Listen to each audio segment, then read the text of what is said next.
When you're traveling to a new country, you get to experience new cultures and ways of life. Oh my God, that's good. Oh my God, that is amazing.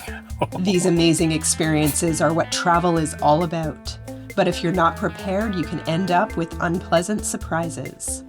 Not knowing a particular custom can have different consequences, from a bit of embarrassment all the way to getting arrested in a foreign country. Before planning a trip to a new destination, it's a good idea to look at some basic facts about the place so you can decide if and when you want to go there. So these are 10 things to know before picking your next travel destination. Plus one extra tip at the end that worked well for us on our last trip to Thailand. Number 1 is public holidays. Being part of another country's public holiday can be a cool cultural experience, but it can also impact your travel plans if you're not prepared for it. For example, if you're going to a country that celebrates Ramadan, then you might find many restaurants closed during daylight hours for an entire month. If you're traveling during Easter, which is called Semana Santa in many parts of Latin America, you'll be alongside locals who do their own traveling, so prices are higher and tourist locations are busier. And Christmas break in Australia also coincides with summer vacation, so many families go away for several weeks around that time. And if you're arriving in a new area on a public holiday, make sure to check if restaurants and grocery stores will be open so that you can get supplies. And you may need to make special arrangements to get into your accommodation.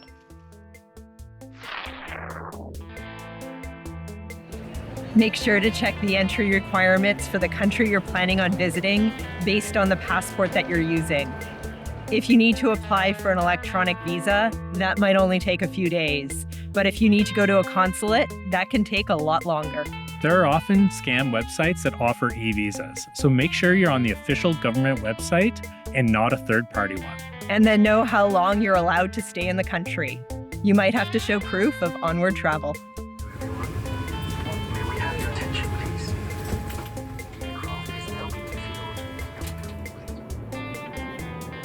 And if you're somebody with multiple passports, double check to see when you're allowed to use each one.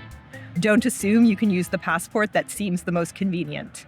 We met someone who used her US passport to get into Thailand, then wanted to use her Chinese passport when trying to cross the land border from Thailand into Laos. She wanted to use her Chinese passport to get into Laos to avoid the e-visa required for American citizens. But the Laos border guard told her she needed to use her American passport, as he needed the same passport that had the exit stamp from Thailand. Fortunately, she was able to sort it out at the border and pay the additional e-visa fee there, but it could have easily been more difficult for her. Number 3 is to be aware of the safety of the region and common scams. You can find tons of videos on these. The Canadian, US, UK, and Australian governments also publish reports on the safety of different countries. Check what the current political climate is and if there are any upcoming elections. Elections can result in protests that can turn violent. A country's safety rating can change overnight during uprisings and can result in curfews, internet outages, canceled flights, and other restrictions.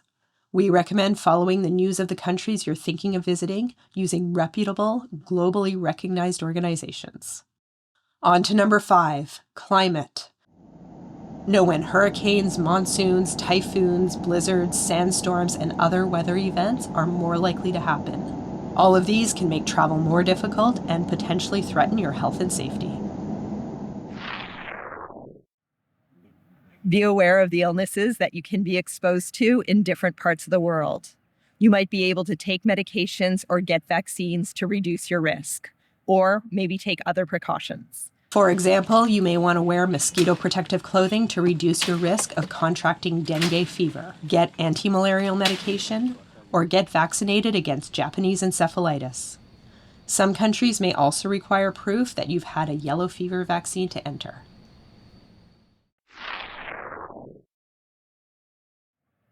You should also consider the medications you take on a regular basis. This includes prescription meds as well as over-the-counter ones. Most countries have a limit on the amount of medication you're allowed to bring in. It's quite common to limit you to 1 or 3 months of medication. Some medications might require additional permissions to bring into a country. You might need an official note from your doctor, and some could be outright banned. So make sure you look into what you need well ahead of time. Number 8 is to know the cultural norms and rules. Some things might be just out of respect, but other things that seem completely normal to you can be illegal in other countries. For example, eating while walking might just be considered rude in some places, but other rules might be strictly enforced. It's illegal to bring chewing gum into Singapore, show tattoos in Saudi Arabia, and wear camouflage in many parts of Africa. You should also consider the style of dress and the level of modesty that's considered acceptable in the country you're visiting. Whenever I'm watching a travel video, I'm always paying attention to what locals are wearing in the background. Number 9, know the high tourism seasons. Before visiting a new place, know when the peak tourist season is. Then you can try and plan around it, or at least not be surprised by the bigger crowds and higher prices. Number 10, if internet access is important to you, then check what to expect for speeds in the region. And additionally, look into the reliability of electricity. A great internet connection won't matter much if you're experiencing rolling blackouts when you're trying to make an important video call. And lastly, our extra tip is about costs. One thing I like to do is take a quick scan through restaurant menus on Google Maps in the area we're planning on visiting to see what the costs are like. I also like to look through Booking.com or Airbnb to get a feel for the rates. I play around with dates to see if accommodations have lower pricing during certain times. And even if you know about peak tourist season and public holidays, there can still be an event happening that causes hotel prices to spike on a particular weekend during a month.